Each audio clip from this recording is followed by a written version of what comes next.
Bienvenido. Gracias por animarte a pasar el rato conmigo. De veras que intentaré no aburrirte. Esto es el universo de la Tierra Perdida. Espero que lo pases muy bien, que te guste y que lo compartas con todas aquellas personas que creas que se lo pueden pasar bien descubriendo el trasfondo de este universo de ciencia ficción, la Tierra Perdida. Soy Darius y estoy aquí para relataros las aventuras de la humanidad en este universo de ciencia ficción. Si queréis saber más, ya sabéis, tierraperdida.com. Ahí encontraréis todos los enlaces al programa, pero siempre podéis buscarlos en iVoox simplemente por Tierra Perdida. Además, si os gusta, os pido que le deis un like al programa en iVoox. Ya sabéis. Es un pequeño paso para el hombre, un gran salto para la humanidad. Y ahora sí, vamos con lo nuevo, este nuevo capítulo de esta segunda temporada de La Tierra Perdida.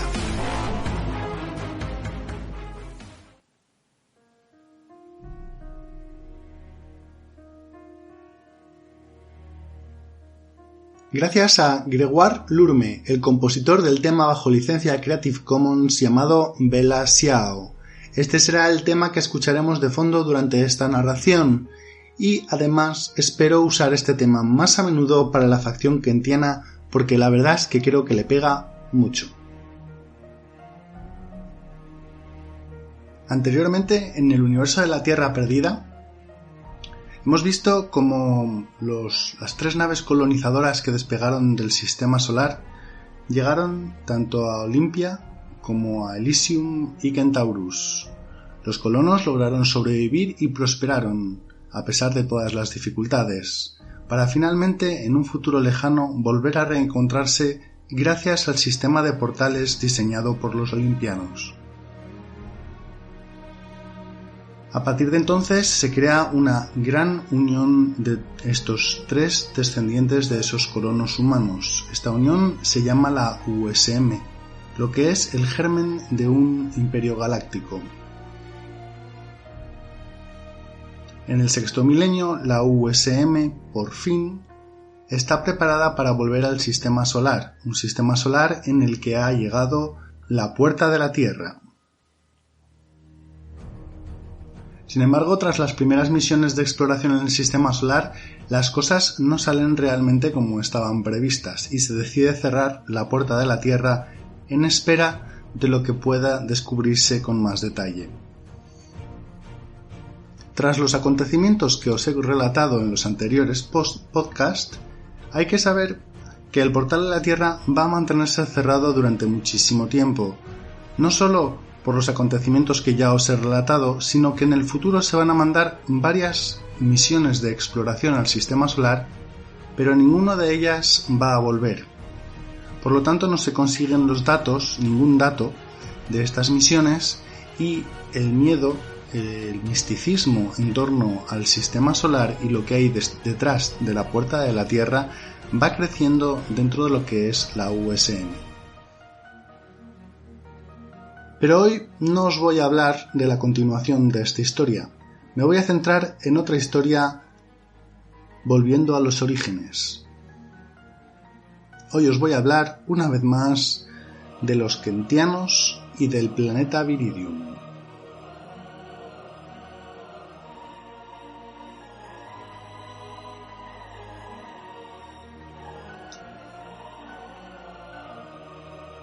Como sabéis, el planeta Viridium es un planeta que tiene una flora de rápido crecimiento. Ya he explicado lo que es anteriormente y no me voy a retrasar en esto. Pero cabe destacar que esta flora de rápido crecimiento al final tiene una consecuencia en que en Viridium, en el planeta, pues hay una cantidad de plantas y una diversidad de las mismas completamente apabullante. Cuando los colonos de la Fraternity llegan al sistema Centaurus, las primeras acciones que se realizan son los análisis y los escaneos de los diferentes planetas para empezar a asentar la colonia. El siguiente paso, os recuerdo que fue mandar un equipo de exploración a cada uno de los 2 planetas que tenía atmósfera habitable. El equipo que se envió de exploradores a Viridium, os recuerdo que falleció. Fue una auténtica escena de película de terror, ya que toda la tripulación de la Fraternity pudo presenciar en vivo y en directo cómo sus camaradas morían a manos de las diferentes plantas del planeta. Tras esto, el capitán ordenó obviamente un corte de las comunicaciones, ya que no había mucho más que ver. Las cámaras apuntaban al suelo o al cielo, o la última cámara apuntaba a la cara de uno de sus compañeros muertos. Así pues, el capitán de la Fraternity ordenó el cierre de las comunicaciones.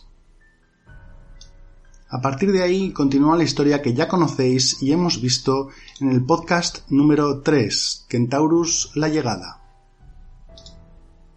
Pero en ese podcast no os he hablado de lo que los pasó a los exploradores, porque no todos murieron.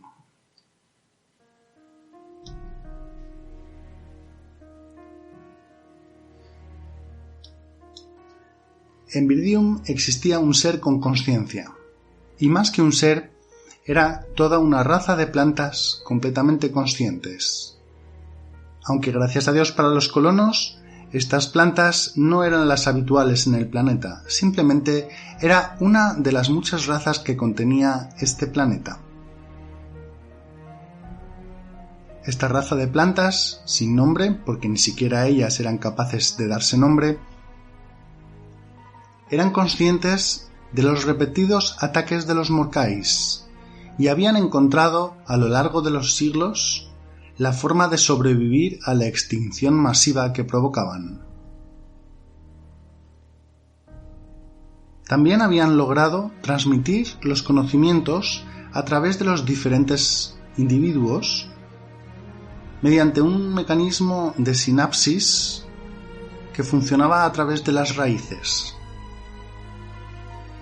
Gracias a esto, los individuos de esta raza disponían de muchísima más información sobre su entorno y sobre la vida de Viridium que cualquiera de las otras plantas del planeta.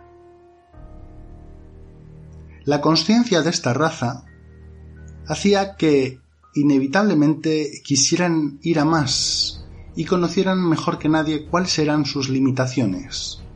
Limitaciones en cuanto a movilidad y limitaciones en cuanto a colonización. Se da el caso que cuando los exploradores aterrizaron en el planeta y fueron asesinados por la flora, existía una planta de esta raza que estaba en el rango de alcance de los humanos. Realmente esta planta no fue una de las que les atacó, pero sí lo presenció. Esta planta no tenía la movilidad que podían tener otras que estaban alrededor de la nave de los exploradores. Sin embargo, sí tenía la capacidad y la fortaleza para abrirse paso a través de sus competidoras para ir a devorar los cuerpos de los exploradores. Y es, por supuesto, lo que hizo. Al llegar a los cuerpos de los exploradores, esta planta los envolvió alrededor de su follaje y creó unos capullos alrededor de los cuerpos de los humanos. Había empezado la transformación. Os recuerdo que hablamos de una planta completamente consciente de sus acciones.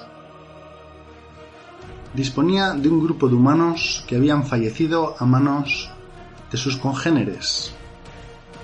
Pero en realidad no todos habían fallecido. 2 continuaban en un estado grave pero con vida. La planta actuó con una inteligencia digna de mención. No usó los cadáveres para alimentarse, sino que mediante el sistema de comunicación que usaba con los de su propia raza, empezó a diseccionar los cadáveres para aprender todo lo posible sobre esta nueva raza que había aparecido en su planeta. Tenéis que entenderme, realmente no hizo una disección como tal, como se puede imaginar con un bisturí, un escalpelo, no. Lo que hizo la planta era que fue introduciendo por los diferentes agujeros del cuerpo de los humanos sus raíces con esa conexión sináptica de la que disponía, y mediante eso fue realizando un análisis exhaustivo del cuerpo humano. Obviamente, las raíces fueron destrozando poco a poco los cuerpos de los humanos, pero esto no tenía importancia, ya que estaba realizando estos experimentos con los que ya estaban muertos. Por otro lado, al tratarse de una planta y al tener en varios capullos a los humanos, estaba intentando, con aquellos que seguían en vida, mantenerlos en vida todo lo posible, teniendo mucho cuidado de no ser invasiva con ellos.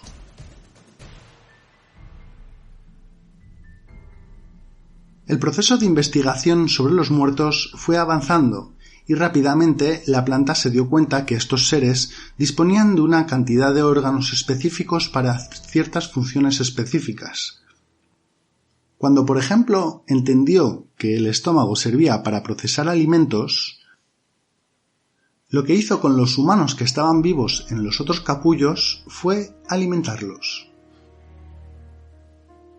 Cuando al cabo de unas horas descubrió que estos extraños animales también generaban un calor corporal que era necesario para su supervivencia, se dedicó a monitorizar el calor corporal de los heridos, y cuando vio que su temperatura bajaba, hizo lo necesario para aumentarla hasta los 36,5 grados, que era lo que creía que era lo correcto. Poco a poco fue desgajando los diferentes cadáveres y poco a poco fue obteniendo cada vez más información sobre estos extraños seres. Finalmente se quedó sin cadáveres con los que seguir investigando. Desgraciadamente, no había podido estudiar completamente el órgano más complejo de estos extraños seres, uno que se situaba en la cabeza y que tenía miles de millones de conexiones neurales. Estoy hablando del cerebro. Sin embargo, sí había logrado analizar todo el resto de órganos que eran relativamente sencillos del cuerpo de estos bípedos.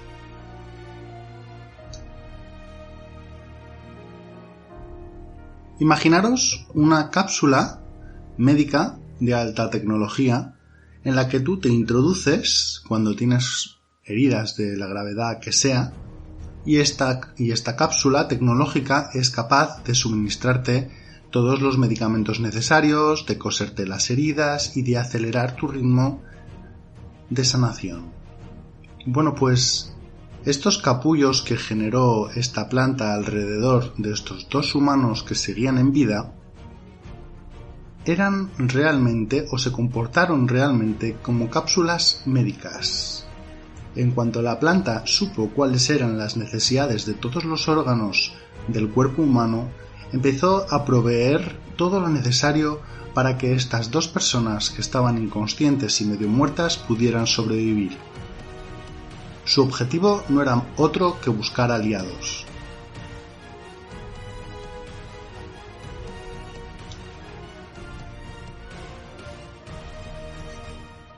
Pero de los dos exploradores que habían sobrevivido al ataque inicial, uno de ellos murió y el otro continuó completamente inconsciente. A pesar de proveerle de todo lo necesario, este humano no despertaba. Pasaron los días, las semanas, los meses, los años, y este individuo no despertaba. La planta no sabía qué hacer. Entendía, hasta cierto punto, que el último órgano que le quedaba por descubrir era uno de los más importantes y probablemente tenía relación directa con el hecho de que este ser bípedo no se despertase. Pero también era su último espécimen vivo y no quería arriesgarse a realizar ningún tipo de acción que pudiera conllevar su muerte por introducirse en su cerebro. Por lo tanto, pasaron varios años hasta que la situación, por fin, cambió. Como sabéis, las plantas forman parte del reino vegetal y no del animal. Y si hacemos esta distinción es porque hay una gran diferencia entre el desarrollo de los vegetales y el desarrollo de los animales. Por poneros un ejemplo muy sencillo, cuando a vosotros se os corta un dedo, este no crece. Desgraciadamente, estaría bastante bien, la verdad, pero no crece. Sin embargo, a una planta se le corta una rama y sí crece, sino esa otra. Además, las plantas tienen esa capacidad mucho más rápida que los animales de adaptarse a su entorno. Está, por ejemplo, demostrado que toda la flora en torno a Chernóbil, una zona muy irradiada, ha sido capaz de desarrollar una inmunidad mucho más rápido que todos los animales que se encontraban en la misma zona que han muerto por radiación. Sin embargo, no así las plantas. Por lo tanto, las plantas tienen ese componente de desarrollo biológico a un nivel mucho más avanzado que los animales. Y pasa lo mismo con las plantas de Viridium, solo que multiplicado miles de veces por el crecimiento rápido. Todo esto para contaros que la planta, que es objeto de nuestra historia, al cabo de más de un año, decidió por sí misma emprender una acción un tanto arriesgada.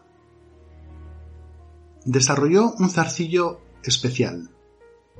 Gracias a los conocimientos que había obtenido del cuerpo humano, desarrolló un zarcillo que debería de ser capaz de conectarse a las neuronas del cerebro de este humano. Y aquí os voy a decir lo que es un zarcillo, porque me parece una palabra complicada. Cuando la he dicho, ostras, ¿esto existe o me lo estoy inventando? Bueno, no, existe. Un zarcillo es simplemente un órgano largo, delgado y voluble que tienen algunas plantas y que les suele servir para asirse y trepar. Bueno, en este caso el zarcillo de esta planta servía concretamente para entrar por una cavidad craneal hasta conectar con el cerebro. Y es lo que se hizo. Ese zarcillo se introdujo por la oreja, por el oído, hasta que conectó con el cerebro de este humano. Como podéis imaginar, fue un proceso lento y doloroso. Bueno, lo de doloroso ni idea, ¿no? Pero seguramente que sí. Y resultó ser que esta planta, este ser alienígena, logró conectarse con el cerebro de este individuo. En un proceso lento, biológico, que tardó varios meses, la planta intentó conectar poco a poco con todas las partes del cerebro, siendo lo menos intrusiva posible. Su único objetivo era lograr despertar este ser que estaba completamente dormido. Logró entrar en la memoria de este alien. Averiguó que su raza se hacía llamar humanos y que el nombre del individuo era Adam. Adam era un explorador, venido en una nave desde otro planeta. La planta empezó a recuperar información de la memoria de Adam y empezó a entender y a visualizar un mundo que se extendía mucho más allá de lo que la propia planta hubiera podido imaginar jamás.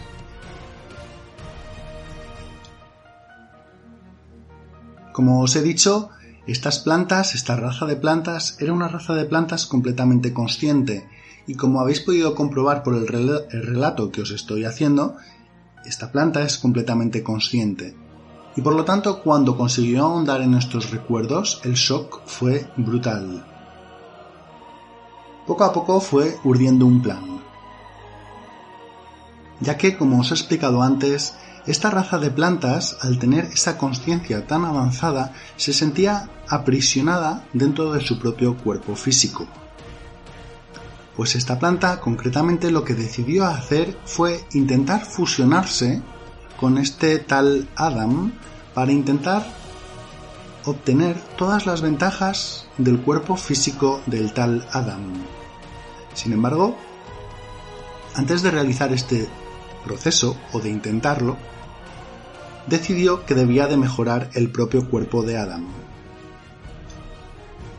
El plan no consistía tan solo en abducir al tal Adam. Se trataba de ir mucho más allá. Se trataba de poder conectar con la conciencia de este alienígena para formar un nuevo ser del que la planta tuviera algo de control y que ella misma estuviera dentro de la consciencia de ese ser. Digamos, como meter a dos personas en un mismo cuerpo. Era un poco la idea que tenía la planta. Y además quería modificar al paciente, a Adam, pero no para transformarlo de forma que se convirtiera en un monstruo para su raza. No, el humano debía de seguir siendo humano a toda costa, puesto que la planta entendía perfectamente que este individuo era incapaz de sobrevivir sin el apoyo de su raza. Por lo tanto, tenía que seguir siendo humano para poder contactar de nuevo con los humanos y poder sobrevivir. Si la planta lograba introducirse dentro de lo que era Adam y lograba hacer que Adam sobreviviera, entonces su futuro y el futuro de su raza estaría garantizado. Y así fue como empezó este proceso biológico de abducción.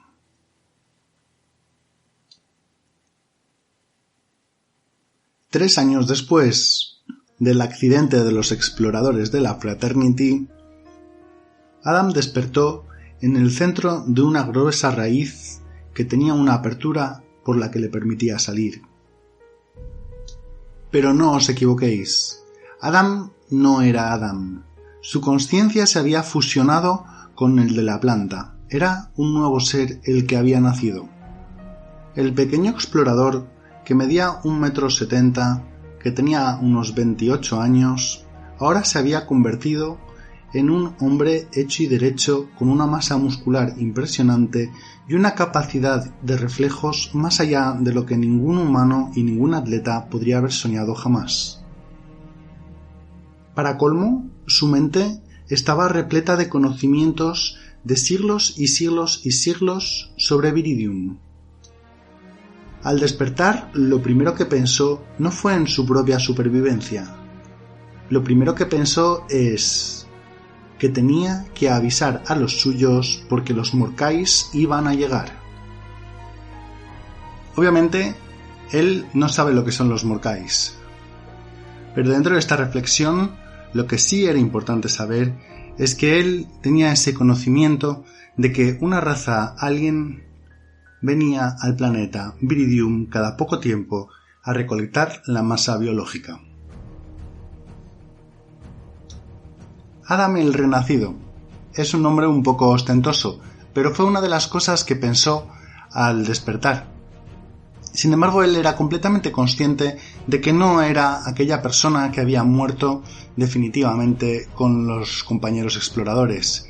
Él era un nuevo ser, una combinación entre humano y esa tipología de planta. Miró fijamente a esa planta que le había estado protegiendo durante tanto tiempo y que de hecho le estaba protegiendo en ese mismo momento de otras plantas voraces que lo único que deseaban era comérselo. Y al mirar esta planta que le había dado vida, supo que era su madre en realidad. Pero que tenía que abandonarla en pro de lo que había creado. Y tenía que dirigirse hacia una ciudad que habían establecido los humanos y que llamaban Watchtower. Toda esta información él la conocía porque su madre se la había traspasado a través de la sinapsis y a su madre se le habían traspasado otras plantas de la misma raza. Por lo menos tenía un aliado dentro de lo que era Viridium y eran esa raza de plantas que eran, digamos, sus ancestros. Se encaminó, por lo tanto, hacia Watchtower. Adam el Renacido, durante el trayecto, pensó largo y tendido cómo debería de presentarse a los humanos. No podía adoptar la identidad del antiguo Adam, tenía que forjarse una nueva, y eso sería relativamente complicado. Tendría que usar de todo su argucia y su ingenio para poder integrarse nuevamente a estos humanos. Lo primero que hizo fue elegir un nuevo nombre. Se llamaría Arnold Plant, y sonrió cuando se le ocurrió la analogía para el apellido. Así es como Arnold Plant atravesó la selva, esa selva violenta de Viridium, y logró sobrevivir hasta llegar a Watchtower. Una cosa que os he dicho antes es que Arnold Plant no es realmente un humano. Es un humano mejorado biológicamente por esa planta, por esa madre, ¿no? Y por haber pasado tanto tiempo en ese capullo. No solo tiene una velocidad física y una fuerza física impresionantes, también dispone de una mente excepcional, brillante y nunca vista hasta la fecha. Hay que considerar también que ha atesorado todos los datos sobre Viridium que se podrían pedir, datos que en un futuro serán extremadamente útiles para los futuros colonos. Gracias a la combinación entre su estado físico y su ingenio, Arnold Plant logra llegar a Watchtower. Ahí ha urdido un plan para poder hacerse pasar por los demás humanos y poco a poco introducirse en la colonia. Y Arnold lo logrará hacer parte de esa familia humana de Viridium, logrará luchar contra las plantas y logrará luchar contra los Morkais cuando llegue la hora. No solo lo logrará, sino que será en el futuro una pieza muy importante del desarrollo de la cultura de los Kentianos. Pero esto ya es otra historia. Quiero profundizar en el hecho de que Arnold es un nuevo ser humano, pero sigue siendo ser humano completamente. Arnold también va a tener descendencia, y esta descendencia se va a multiplicar entre los colonos de Kentaurus, generando una subfacción de kentianos, de humanos kentianos, que son completamente diferentes al resto. Esta facción, por supuesto, tiene que ocultarse y mostrar cierto secretismo, ya que estos individuos son diferentes a los humanos, digamos, normales. Como he dicho antes, poseen una potencia física y un intelecto bastante mayor del que poseen los humanos tradicionales del planeta Tierra. Esto no quita que esta facción de humanos se sienta completamente humana y se integre completamente con los kentianos.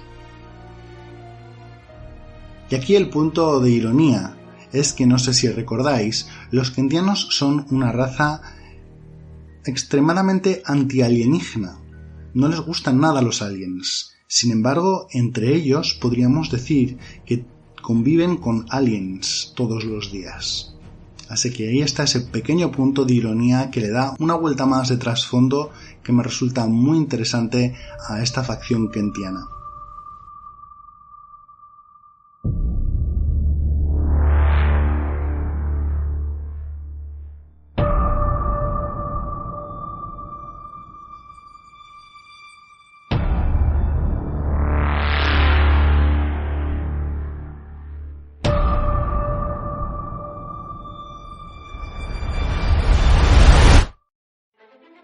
Bueno, pues con esto, queridos oyentes, terminamos este capítulo sobre la facción kentiana, un capítulo que me ha resultado muy interesante, no solo por la historia que os he contado, que le da, como he dicho, una vuelta de tuerca a la facción de los kentianos, sino porque lo he planteado también de otra forma. Digamos que el guión estaba menos escrito y lo he ido desarrollando en función de lo que pensaba. Espero que eso no haya sido un inconveniente, incluso tal vez algo mejor, ¿no? Porque es verdad que estaba leyendo mucho menos y era mucho más en plan de conversación.